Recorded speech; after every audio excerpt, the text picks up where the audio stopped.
नमस्कार दोस्तों, welcome to one day exam class. देखिए यूपी बीएड प्रवेश परीक्षा 2020 आपकी 9 अगस्त को लग चुकी है और आपके एडमिट कार्ड भी निकलना स्टार्ट हो गए हैं। तो इन लास्ट के दिनों में आप क्या कर सकते हैं, पिछले साल के पेपरों को लगा सकते हैं और नए नए प्रैक्टिस सेटों को लगा सकते हैं। हमने भी आपको 3-4 साल पुराने पेपर भी कराए हैं और लगभग ही आपको 18वां प्रैक्टिस सेट कराने जा रहे हैं। इसके पहले हमने आपको 17 प्रैक्टिस सेट कराए हुए हैं, आप लोग प्ले स्टोर जाकर के वहाँ पर से देख लीजिएगा। आज हम आपको हिंदी के सर्वश्रेष्ठ 50 महत्वपूर्ण प्रश्न कराने वाले हैं जो आपके एग्जाम के लिए वेरी मोस्ट इंपॉर्टेंट क्वेश्चन है। अगर आप सरकारी सीट से बीएड करना चाहते हैं तो आपका ये लक्ष्य होना चाहिए कि हिंदी में आपको 50 में से कम 45 प्रश्न और सही करने हैं, क्योंकि हिंदी के सेक्शन में ज़्यादातर लोग 50 से 50 भी सही करने का प्रयास करते हैं। देखिए प्रथम प्रश्न पत्र के खंड बाकी सेक्शन में हिंदी भाषा के क्वेश्चन आते हैं, तो 51 से लेकर के जो 100 के क्वेश्चन होंगे वो हिंदी क्वेश्चन होंगे। आज का देखिए हमारा पहला प्रश्न है, कौन सही सुमेलित है। ये 4 ऑप्शन आपको दिए गए। सबसे पहले एक बार आप लोग प्रयास कीजिए। आपके पास 3 से 4 सेकंड का समय है और वीडियो के लास्ट में पूरी ईमानदारी से बताइएगा क्या आप इन हिंदी के 50 महत्वपूर्ण प्रश्नों में से 45 प्रश्नों को सही कर पा रहे हैं। इसका सही ऑप्शन होगा पहला वाला ऑप्शन। देखिए अनुरक्ति मतलब क्या होता है, प्रेम, और विरक्ति मतलब क्या होता है, वैराग्य। तो प्रेम का सही अपोजिट क्या होगा, वैराग्य होगा। तो अनुरक्ति का विरक्ति जो है यही सही सुमिलित है। असमय मतलब होता है कोई भी समय, और कुसमय मतलब होता है खराब समय। अवसर और सुअवसर, चिरायु और दीर्घायु, ये एक ही बात लिखी गई है। तो सही अपोजिट संबंध कौन सा है, पहले वाले ऑप्शन में लिखा गया। अगर आपको वीडियो अच्छा लग रहा हो तो वीडियो को लाइक कर दीजिएगा। चैनल पर अगर आप नए हो तो नीचे आपको लाल रंग की सब्सक्राइब की बटन दिखेगी, उसे दबाकर लाल से काली कर दीजिएगा ताकि आने वाली वीडियो की नोटिफिकेशन आपके पास सबसे पहले पहुंच सके। देखिए 52 नंबर क्वेश्चन है, निम्न से कौन सा एक शब्दालंकार नहीं है। अलंकार आपके 2 प्रकार के होते हैं, एक शब्दालंकार, एक अर्थालंकार। तो शब्द को देखकर जहां पर आप अलंकार को बताते हैं वहां पर शब्दालंकार होता है, और जहां पर आप अर्थ को पढ़ करके अलंकार बताते हैं वहां पर आपका अर्थालंकार होता है। तो आपसे पूछा है कौन सा एक शब्दालंकार नहीं है, तो इन 4 ऑप्शन में डिसाइड कीजिए। और 53 नंबर क्वेश्चन में लिखा गया है कौन सा इसमें से अर्थालंकार नहीं है। अर्थालंकार नहीं है इसका मतलब कि आपसे पूछना के प्रयास कर रहा है शब्दालंकार, और 52 नंबर प्रश्न में आपसे पूछ रहा है इसमें से कौन सा एक शब्दालंकार नहीं है, तो वो अर्थालंकार होगा। ये दोनों प्रश्नों को एक साथ करने का प्रयास कीजिए। इसका सही ऑप्शन होगा लास्ट वाला ऑप्शन। उपमा अलंकार जो होता है ये अर्थालंकार होता है, तो शब्दालंकार नहीं है, इसका मतलब है अर्थालंकार होगा। देखिए आपको याद क्या करना है, शब्दालंकार में 5 आपको याद करने हैं, अनुप्रास, श्लेष, यमक, वक्रोंति और विप्सा। यही 5 आपके एग्जाम में घूम घूम कर पूछे जाते हैं। तो शब्दालंकार में आपको 5 ही याद करने हैं, और उसके बाद जो भी आपको दिखाई पड़े उसमें आप अर्थालंकार को टिक कर दीजिएगा। चलिए 53 नंबर क्वेश्चन को देखते हैं, निम्न से कौन सा एक अर्थालंकार नहीं है।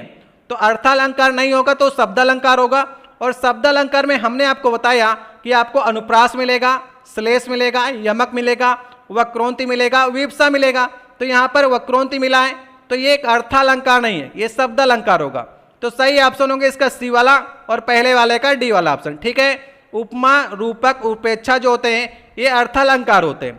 देखिए 54 नंबर क्वेश्चन है, इनमें से कौन सा एक भिन्न है। चलिए प्रयास कीजिए बताने का। अगर आपको 54 नंबर प्रश्न आ जाता है तो आप 55 को जाकर के ट्राई कर सकते हैं, इसलिए मैं आपको नीचे वाले दिखाने का प्रयास भी कर रहा हूं। तो बताइए इनमें से भिन्न कौन सा है। सही ऑप्शन होगा डी वाला ऑप्शन। देखिए यमक, श्लेष और वक्रोंति हमने आपको बताया कि ये शब्दालंकार होते हैं, और दृष्टांत जो अलंकार है ये कैसा अलंकार होगा, ये अर्थालंकार होगा। तो इन 3 प्रश्नों से आप जान गए होंगे शब्दालंकार और अर्थालंकार। ठीक है, चलिए 55 नंबर क्वेश्चन है, कौन सा एक मात्रिक छंद का उदाहरण है, बताइए। छंद भी देखिए 3 प्रकार के होते हैं, एक मात्रिक छंद होता है, एक वार्णिक छंद, एक मुक्तक छंद होता है। जिसमें आप मात्राओं को गिनते हैं वो मात्रिक छंद होता है, जिनमें आप वर्णों को गिनते हैं वो वार्णिक छंद होता है, और मुक्तक छंद में क्या होता है, वर्ण और मात्राओं का कोई भी किसी प्रकार का बंधन नहीं होता, पूरी तरह से मुक्त होते हैं, इसलिए उन्हें कहते हैं मुक्तक छंद। तो मात्रिक छंद में आप मात्राओं को गिनेंगे तो बताइए कौन सा इसमें से सही ऑप्शन। सही ऑप्शन होगा बी वाला ऑप्शन। देखिए कवित्त, सवैया और मालिनी ये क्या होते हैं, ये वार्णिक छंद होते हैं, इसमें आप वर्णों को गिनते हैं। कवित्त में क्या होता है, 31 से लेकर के 33 वर्ण तक होते हैं, इसमें आप वर्णों को गिनेंगे। और सवैया में क्या होता है, 22 से लेकर के 26 वर्ण तक होते हैं, और मालिनी में क्या होता है 15 वर्ण होते हैं। तो इनमें आप वर्णों को गिन रहे हैं। जबकि बैरव में क्या करते हैं आप, बैरव में आपको गिनना होता है मात्रा, ठीक है। और ये कौन सा है आपका अर्ध सममात्रिक छंद है। इसमें आपको जो विषम वाले पद होते हैं उसमें 12 मिलेंगे और जो सम वाले होंगे उसमें 7 मिलेंगे, तो 12-7 12-7 चलते हैं। तो बैरव क्या है, एक मात्रिक छंद है। 56 नंबर क्वेश्चन है, निम्न से कौन सा एक वार्णिक छंद है। चलिए बताइए, इसमें से आपको वार्णिक छंद कौन सा दिख रहा है जिसमें आप वर्णों को गिनेंगे। सही ऑप्शन होगा मंदाक्रांता, ठीक है। मंदाक्रांता के एक वार्णिक छंद है। इसमें जो वर्ण आप गिनेंगे तो उसमें आपको 17 वर्ण अगर मिल जाएं किसी पद में तो उसमें मद्राकांता होगा। कुंडलिया, उल्लाला और गीतिका ये सभी आपके मात्रिक छंद हैं। तो जैसे कि मैं आपको बता देता हूं कुंडलियां कैसे बनती हैं, दोहा और रोला को अगर आप मिला लेंगे तो वो बन जाएंगे क्या, कुंडलियां। और गीतिका क्या होती है, गीतिका में 26 मात्राएं होती हैं, ठीक है। गीतिका में 26 होती हैं और हरि गीतिका में 28 होती हैं। यहीं पर याद कर लीजिएगा, आगे क्वेश्चन आएगा। गीतिका में 26 होती हैं और हरि गीतिका में 28 मात्राएं होती हैं। और उल्लाला कैसे बनता है, उल्लाला एक अर्ध सममात्रिक छंद है जिसमें 15-13 15-13, जो विषम वाला होता है उसमें 15 और सम वाले में आपको 13 मिलेंगे। तो ये एक अर्ध सममात्रिक छंद है, इसे भी आप लोग याद रखिएगा। इसका सही ऑप्शन कौन सा होगा, सी वाला ऑप्शन, ठीक है। चलिए 57 नंबर क्वेश्चन है, शांत रस का स्थायी भाव क्या है। रस आपने पढ़े होंगे तो स्थायी भाव बताइए। शांत रस का स्थायी भाव होता है निर्वेद। शोक किसका होता है, करुण रस का होता है। वात्सल्यता किसका होता है, वात्सल्य रस का होता है। विस्मय किसका होता है, अद्भुत रस का होता है, ठीक है। तो सही ऑप्शन होगा सी वाला ऑप्शन। देखिए 58 नंबर क्वेश्चन है, अनुराग किस रस का स्थायी भाव है। ये 4 ऑप्शन आपको दिए गए, प्रयास कीजिए एक बार आप लोग सही करने का। अगर आपको समझ में ना आ रहा हो तो आप ऑप्शन जाकर के ट्राई कर सकते हैं। कैसे, जैसे कि शांत रस का स्थायी भाव क्या होता है, निर्वेद होता है या फिर वैराग्य होता है। वीर रस का स्थायी भाव क्या होता है, उत्साह होता है। और रौद्र रस का स्थायी भाव क्या होता है, क्रोध होता है। तो सही ऑप्शन क्या हो सकता है, सही ऑप्शन हो सकता है बी वाला ऑप्शन। देखिए अनुराग वैसे जो स्थायी भाव होता है वो भक्ति रस का होता है, लेकिन कहीं कहीं पर आपको वात्सल्य रस का स्थायी भाव जो है वो अनुराग देखने को मिलेगा, इसलिए सही ऑप्शन होगा बी वाला ऑप्शन। देखिए वात्सल्य रस का स्थायी भाव होता है वात्सल्य रति, और अनुराग भी होता है और वात्सल्यता भी होता है। ऊपर वाले ऑप्शन में आपको वात्सल्यता लिखा है ना, तो ये वात्सल्य रस का स्थायी भाव ही होता है। तो ये तीनों ही आपके ऑप्शन में दिखे हैं, तो आप लोग इसको सही कर सकते हैं। 59 नंबर क्वेश्चन है, शंकर का सही संधि विच्छेद क्या है।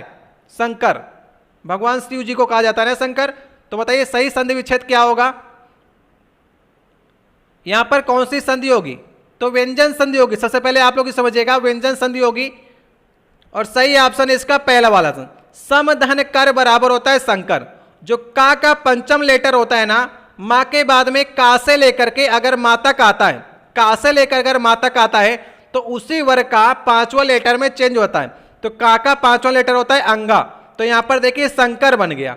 तो सही ऑप्शन होगा पहला वाला ऑप्शन, ठीक है। जैसे संचय होता है ना, तो सम धन चय होता है तो संचय बन जाता है, उसका 5वें लेटर में चेंज हो जाता है। 60वां नंबर क्वेश्चन है, व्यर्थ का सही संधि विच्छेद क्या होगा व्यर्थ में, और यह भी बताइएगा इसमें कौन सी संधि होगी। प्रयास कीजिए, आपको संधि तो अच्छे से पढ़ के जानी एग्जाम में। सही ऑप्शन होगा सी वाला ऑप्शन। देखिए वी प्लस अर्थ, यहां पर कौन सी संधि होगी, यहां पर संधि होगी यड़ संधि होगी। और यड़ संधि में आपको यह ध्यान रखना है, अगर कहीं पर आधा लेटर आ रहा है, यहां पर देखिए वह आधा हो गया ना, जहां पर भी आधा कोई भी वर्ड आएगा वहां पर सबसे पहले आपको चेक करना है यड़ संधि। और यह भी बात याद रखनी है कि उसमें यहां पर आपको आधे लेटर के साथ में या तो या मिलेगा, या तो वा मिलेगा, या तो रा मिलेगा, और या तो ला मिलेगा। अगर ये 4 लेटर आते हैं और कहीं पर आपको कोई भी लेटर आधा मिलता है इनके आगे लगा हुआ, यहां पर आपको देखिए या मिला ना, उसके आगे आधा लेटर लगा गया वा, तो यहां पर आपको ये याद रखना है कि यड़ संधि होगी। इसका नियम होता है ये कि अगर ई उ री ली के बाद में कोई भी अन्य स्वर आता है तो वो चेंज हो करके या वा रा ला में हो जाता है। अगर आप यड़ संधि को पढ़ेंगे तो ये ट्रिक है, थोड़ा सा इसे याद रखिएगा। सही ऑप्शन है सी वाला ऑप्शन। 61 नंबर क्वेश्चन है, निम्नलिखित में से एक वाक्य में क्रिया भक्षण करने के अर्थ में प्रयुक्त हुई है, तो वह वाक्य कौन सा है। समझिए प्रश्न को, आपको स्वयं समझना होगा प्रश्न क्या कहना चाह रहा है। हम यहाँ पर आपको समझा देंगे प्रश्न को, तो आप सही कर ले जाएंगे, लेकिन सबसे पहले एक बार आप लोग प्रयास अवश्य कीजिए।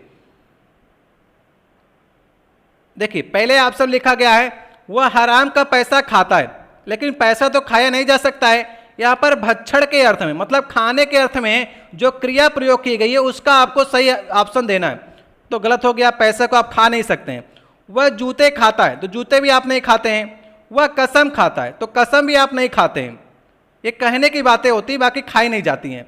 वह आम खाता है, तो आम तो आप खाने काम करते हैं ना। तो यहाँ पर भक्षण के अर्थ में कौन सा है? डी वाला ऑप्शन है। ठीक है, बाकी में खाने का अर्थ वो नहीं होता जो लिखा गया है।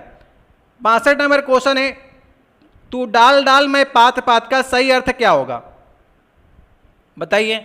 नीचे वाला क्वेश्चन मैं आपको दिखाने का प्रयास करता हूं कि आप लोग का समय थोड़ा बचे, और आप लोग अगर ऊपर वाले को सही कर लेते हैं तो नीचे वाला जाकर के ट्राई कर सकते हैं।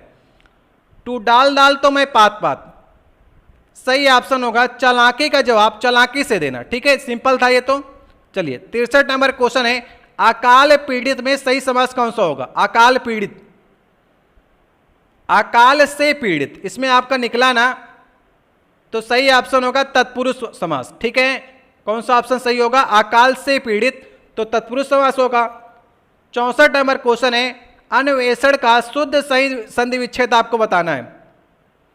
अन्वेषण, ये बहुत बार आपके एग्जाम में पूछा जाता है। ठीक है, और मैंने आपको बताया सबसे पहले आधा लेटर आए, तो यहां पर देख सकते हैं आप ना या ना आधे लेटर के रूप में, और या वा रा ला, इसके आगे आधे लेटर लगे हों तो वहां पर यड़ संधि होगी। तो अनुधन एसड़, सही ऑप्शन होगा डी वाला ऑप्शन। ठीक है, अनुधन एसड़ होता है तो वहां पर अन्वेषण बन जाता है। जो ई होता है ना, वो क्या होता है? ई चेंज हो जाता है किस में? वा में चेंज हो जाता है, और ना जो यहां बचता है वो आधा रह जाता है, इसलिए यहां पर लटक जाता है। ठीक है, तो सही ऑप्शन होगा इसका डी वाला ऑप्शन। देखिए 65 नंबर क्वेश्चन है, निम्नलिखित शब्दों में योग रूढ़ शब्द कौन सा है? हमने आपको बताया था शब्द 3 प्रकार के होते हैं। एक आपका रूढ़ होता है, दूसरा होता है यौगिक, तीसरा होता है योग रूढ़। तो रूढ़ ऐसे शब्द होते हैं जिसका आप खंडन नहीं कर सकते हैं, और यौगिक होते हैं जिसका आप खंडन कर सकते हैं, जैसे कि पाठशाला का आप खंडन कर सकते हैं। और योग रूढ़ कैसा होता है? योग रूढ़ में कोई तीसरा अर्थ निकलता है, जैसे कि पंकज, पंकज मतलब क्या होता है? कमल होता है। कोई तीसरा अर्थ निकले तो वहां पर योग रूढ़ होगा। तो इसका सही ऑप्शन क्या हो सकता है? चक्र प्राणी, चक्र पाणी जो होता है, इसे किसके नाम पे आप कहते हैं? ये विष्णु जी का नाम है, चक्र को धारण करने वाले अर्थात विष्णु जी। तीसरा अर्थ निकला ना, जहां पर बहुवीर समास हो वहां पर योग रूढ़ भी होगा। तो सही ऑप्शन होगा इसका पहला वाला ऑप्शन। 66 नंबर क्वेश्चन है, गोधूम का तद्भव है। देखिए तद धन भाव, तत् धन भाव होता है, तद्भव बनता है, मतलब कि उससे उत्पन्न होना, संस्कृत से उत्पन्न होना। तो बताइए गोधूम का तद्भव क्या होगा? ये तत्सम है, आपको तद्भव बताना है। तो गेहूं, सही ऑप्शन होगा इसका पहला वाला ऑप्शन। गेहूं को तत्सम रूप है गोधूम और तद्भव है गेहूं। ठीक है, सही ऑप्शन होगा पहला वाला। 67 नंबर क्वेश्चन है, तल्लीन शब्द में सही उपसर्ग का विच्छेद आपको बताना है। संधि भी आपसे पूछ लिया इसमें, और उपसर्ग ही आपसे पूछ लिया है। तो तल्लीन का आप संधि विच्छेद बता दीजिए, और आगे वाला जो लेटर होते हैं, आगे वाले शब्द, वो उपसर्ग बन जाएंगे।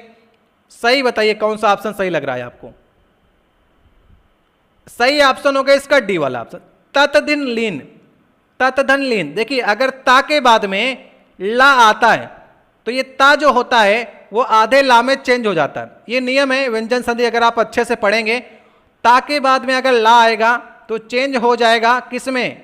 आधा ला में चेंज हो जाएगा, तो तल्लीन हो जाता है। तो सही ऑप्शन होगा इसका डी वाला ऑप्शन। 68 नंबर क्वेश्चन है, शिव का कौन सा अर्थ नहीं है? बताइए शिव का कौन सा अर्थ नहीं है? अभी ऊपर वाले प्रश्न में आया ना, शिव का अर्थ कौन सा नहीं है? तो सी वाला ऑप्शन। देखिए चक्र प्राणी होता है, विष्णु जी को कहते हैं, चक्र को धारण करते हैं विष्णु जी।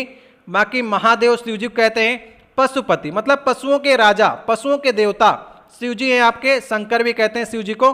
तो सही ऑप्शन हो गया इसका सी वाला। ठीक है, 69 नंबर क्वेश्चन है, कारक के कितने भेद होते हैं? बताइए 5, 6, 7, 8 कारक कितने भेद होते हैं? कर्ता ने कर्म को करण से के द्वारा संप्रदान के लिए अपादान से अलग होना, संबंध काके की अधिकरण में पे पर, और संबोधन है वो अरे। तो इस प्रकार से कारक के जो भेद होते हैं वो 8 होते हैं। सही ऑप्शन है डी वाला ऑप्शन। 70 नंबर क्वेश्चन है केशव कहीं न जाए का कहिए, पंथ के रचनाकार आपको बताने हैं। ये क्वेश्चन दो तरह से पूछा जाता है। पहले तरह से देखिए इस प्रकार से पूछा जाएगा और फिर बताते हैं कैसे क्वेश्चन और पूछा जाता है। केशव कहीं न जाए का कहिए, पंथ के रचनाकार कौन है? सही ऑप्शन है तुलसीदास।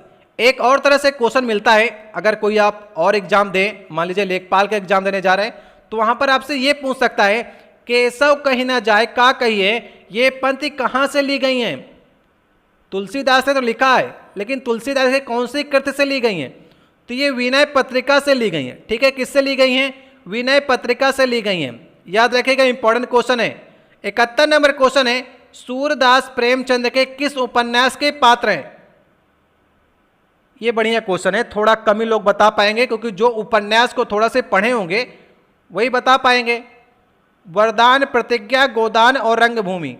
बताइए, सूरदास जो हैं उनके एक, जैसे कि ये 4 आपको उपन्यास दिए हैं ना, उसमें एक पात्र हैं, तो उस पात्र बताना है किसमें पात्र है।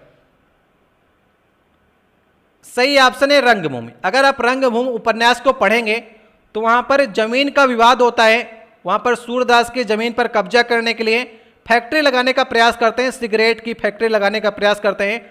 तो पूरी कहानी है, आप लोग पढ़िएगा, अच्छी लगेगी। तो रंगभूमि में सूरदास मेन कैरेक्टर होता है। ठीक है, सही ऑप्शन है इसका डी वाला ऑप्शन।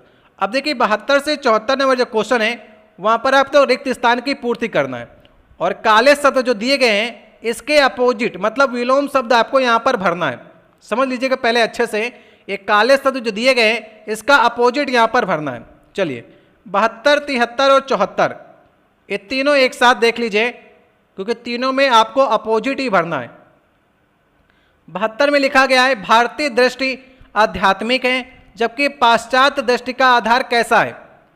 आपको सोचना नहीं है, बस इसका अपोजिट यहां पर भरते जाना है। स्वच्छ का अपोजिट, परतंत्रता का अपोजिट भर दीजिए, सही ऑप्शन आपके हो जाएंगे।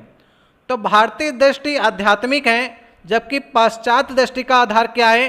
भौतिकतावादी है। तो ए वाला ऑप्शन सही ऑप्शन है। 73 नंबर क्वेश्चन है स्वच्छ जल के अभाव में हमें कैसा जल पी करके प्यास बुझानी पड़ी?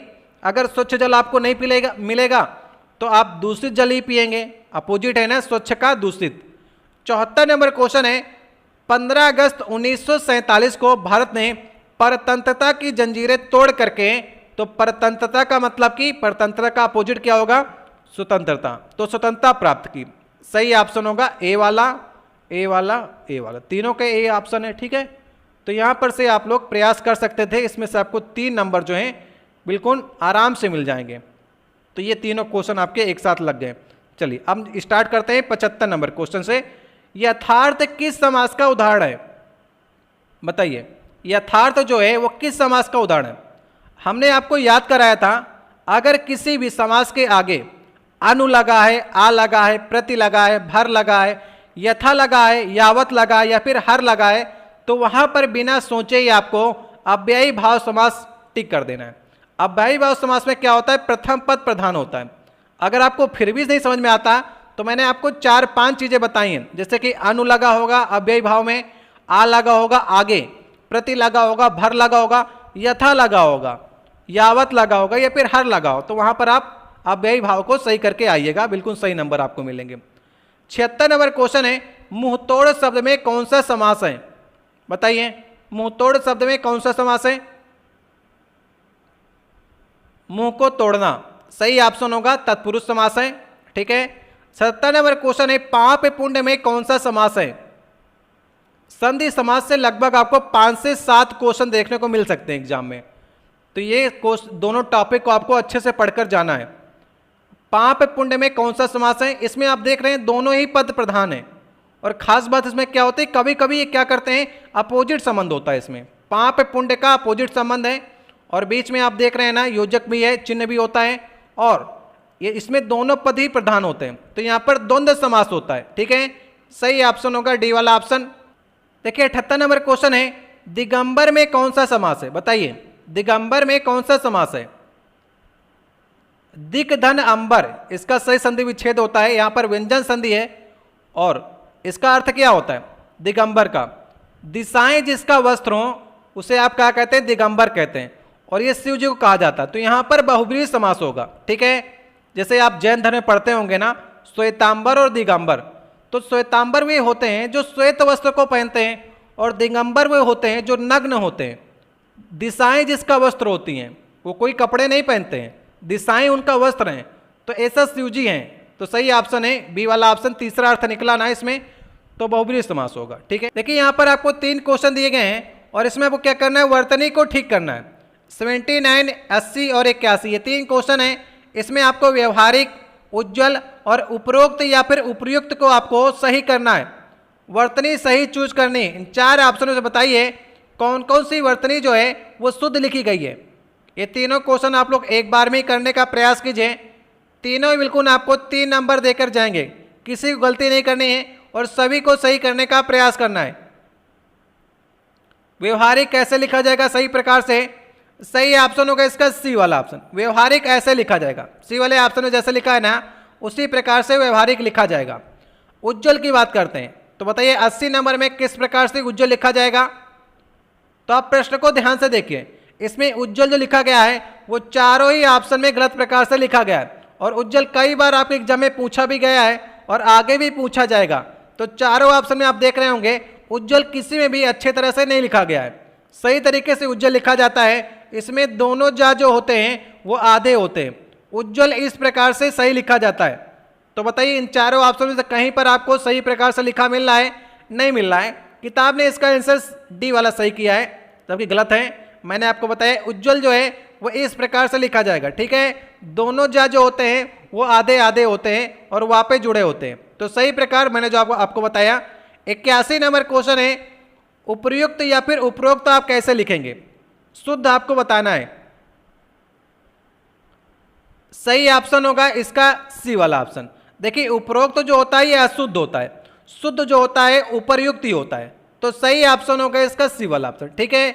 उपर्युक्त जो होता है वो शुद्ध होता है और उपरोक्त जो होता है ये तद्भव होता है और तत्सम होता है। इस प्रकार से भी आप समझ सकते हैं इसका। तो सही ऑप्शन है इसका सी वाला ऑप्शन। देखिए 82 से 84 नंबर जो क्वेश्चन है वो मुहावरे क्वेश्चन है और आपको मुहावरे बताना है सही विकल्प का। 82 नंबर क्वेश्चन है घी के दिए जलाने का सही अर्थ क्या होगा। बताइए घी के दिए जलाना मतलब क्या होगा।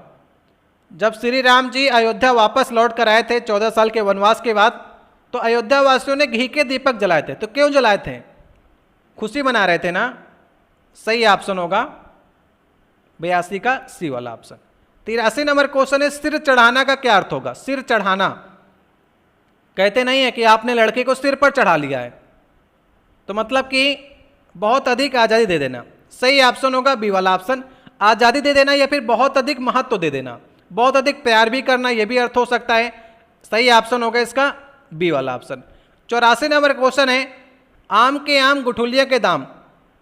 बताइए सही क्या हो सकता है इसका। आम के आम गुठलियों के दाम मतलब आम के आम आपको मिल रहे हैं और ऊपर से गुठलियों के दाम भी मिल रहे हैं, मतलब आपको डबल लाभ हो रहा है। तो सही ऑप्शन होगा बी वाला ऑप्शन, जिसमें सब लाभ ही लाभ हो। आम तो आप खा ही रहे हैं, ऊपर से आपको गुठलियों का लाभ भी मिल रहा है, तो लाभ ही लाभ आपको हो रहा है। सही ऑप्शन होगा बी वाला ऑप्शन। 85 नंबर क्वेश्चन है हर गीतिका शब्द के प्रत्येक चरण में कितने मात्राएं होती हैं। अगर आप इसी वीडियो को अच्छे से देखेंगे तो मैंने आपको बीच में बताया था कितने होते हैं। गीतिका में कितने होते हैं? गीतिका में 26 मात्राएं होती हैं और हरि लग गया ना आगे। हरि में कितने लेटर हैं? 2 लेटर है। तो गीतिका में 26, तो 2 जोड़ दीजिए, 28 होनी चाहिए। सही ऑप्शन क्या होगा? डी वाला ऑप्शन। इसी प्रकार से आपको याद रखना है गीतिका में होते हैं 26 और हरि गीतिका में होते हैं 28। 86 नंबर क्वेश्चन है कलम का सिपाही किसे कहा गया है। बताइए कलम का सिपाही किसे कहा गया है। और कमेंट बॉक्स में आप लोग ये बताइएगा कलम का सिपाही किस लेखक की कृति है। बताइएगा कलम का सिपाही किस लेखक की कृति है, इसे आपको कमेंट बॉक्स में बताना पड़ेगा। और अगर आप मेरे लगातार सेट देख रहे होंगे और ये सेट नंबर कितना है? 18 है और इसके पहले मैंने आपको 17 प्रैक्टिस सेट कराए हैं। अगर आप लगातार देखेंगे तो आप बता सकते हैं कलम का सिपाही किस लेखक की रचना है और किसे कहा गया है। सही ऑप्शन होगा प्रेमचंद को कहा गया। ये प्रेमचंद की बायोग्राफी है और किसने लिखी है इसे आपको कमेंट बॉक्स में बताना है। देखिए नेक्स्ट क्वेश्चन है, निष्फल में किस प्रकार की संधि है? स्वर संधि, व्यंजन संधि, विसर्ग संधि या फिर गुण स्वर संधि? निष्फल का आप संधि विच्छेद कैसे करेंगे? नि प्लस फल, ये इसका संधि विच्छेद होगा, तो यहां पर विसर्ग संधि होगी। अगर विसर्ग के पहले ई या ऊ आता है, ठीक है, विसर्ग के पहले ई या ऊ आए, यहां पर देख रहे हैं ना ई आया ना, नी में ई है, और बाद में क्या है, काखा आए, टाठा आए या फिर पाफा आता है, यहां पर फाया ना, तो विसर्ग चेंज होकर के किस में चेंज होता है? मूर्धन्य सा में चेंज हो जाता है। तो नी प्लस फल चेंज होकर के निष्फल में हो जाता है। जैसे कि निष्ठुर, नी प्लस ठुर, ठा या ना बाद में विसर्ग के बाद में, तो निष्ठुर हो गया। निष्कलंक, निहि प्लस कलंक, जैसे मैंने बताया ना विसर्ग के बाद में क्या क्या है, काखा है, टाठा है, पाफा है, तो विसर्ग चेंज होकर के मूर्धन्य सा में चेंज होता है। तो निष्फल, निष्ठुर और निष्कलंक में विसर्ग संधि होगी। सही ऑप्शन होगा सी वाला। ऊ ध्वनि का उच्चारण स्थान क्या है? ऊ जो ध्वनि है इसका उच्चारण स्थान आपको बताना है। वैसे जो सही ऑप्शन होगा इसमें नहीं दिया गया है।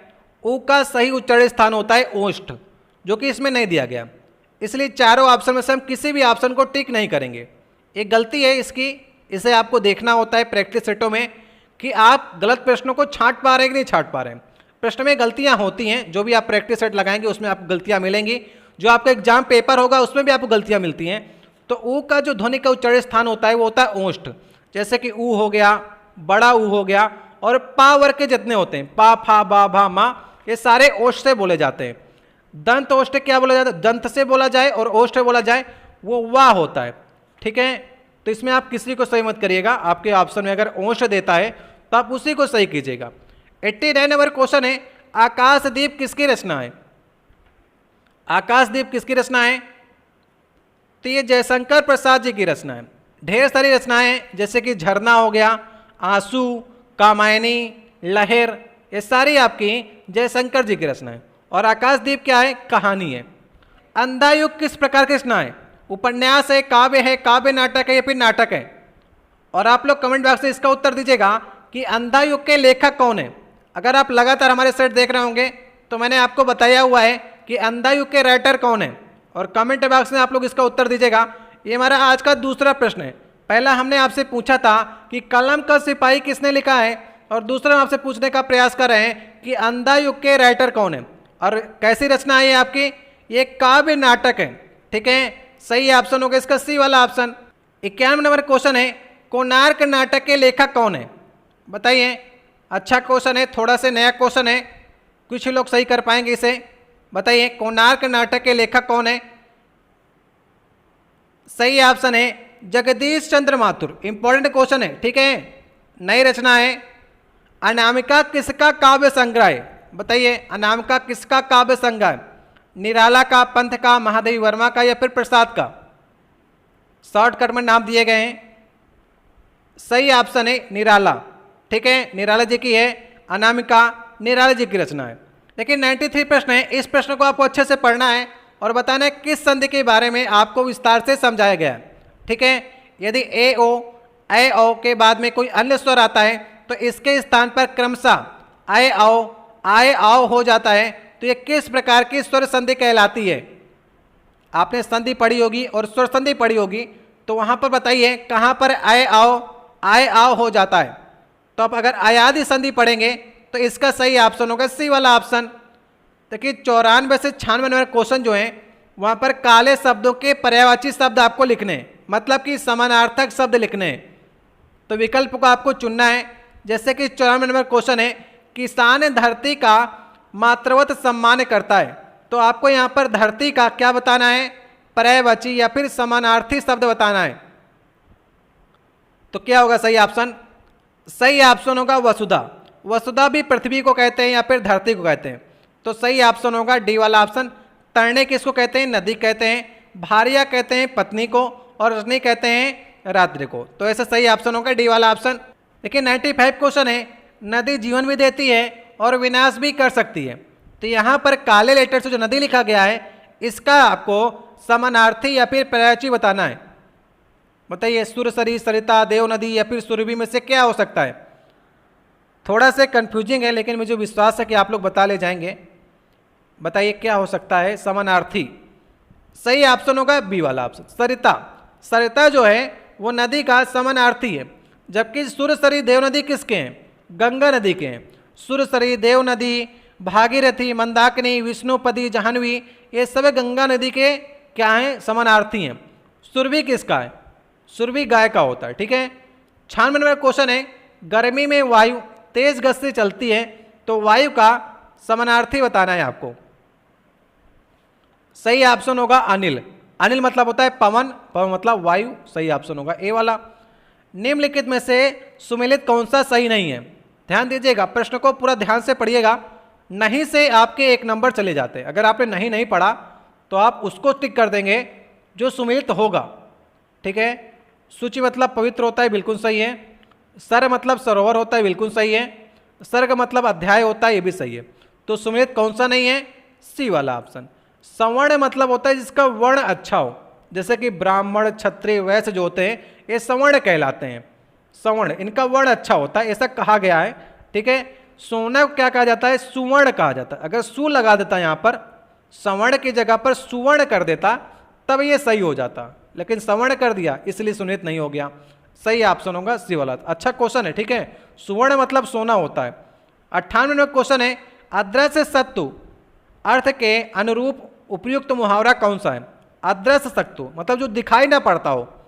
मीठी चूरी, मुंह में राम, बगल में छुरी, पेट में दाढ़ी या फिर आस्तीन का सांप।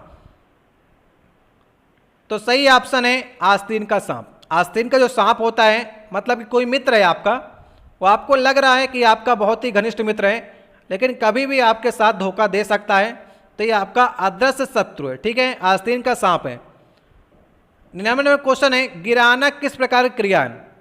बताइए गिराना किस प्रकार की क्रिया है? आप क्रियाओं को पढ़ते होंगे, वहां पर आपको यौगिक क्रिया, नाम धातु क्रिया, प्रेरणार्थक क्रिया, संयुक्त क्रिया, सारी क्रिया आप पढ़ेंगे।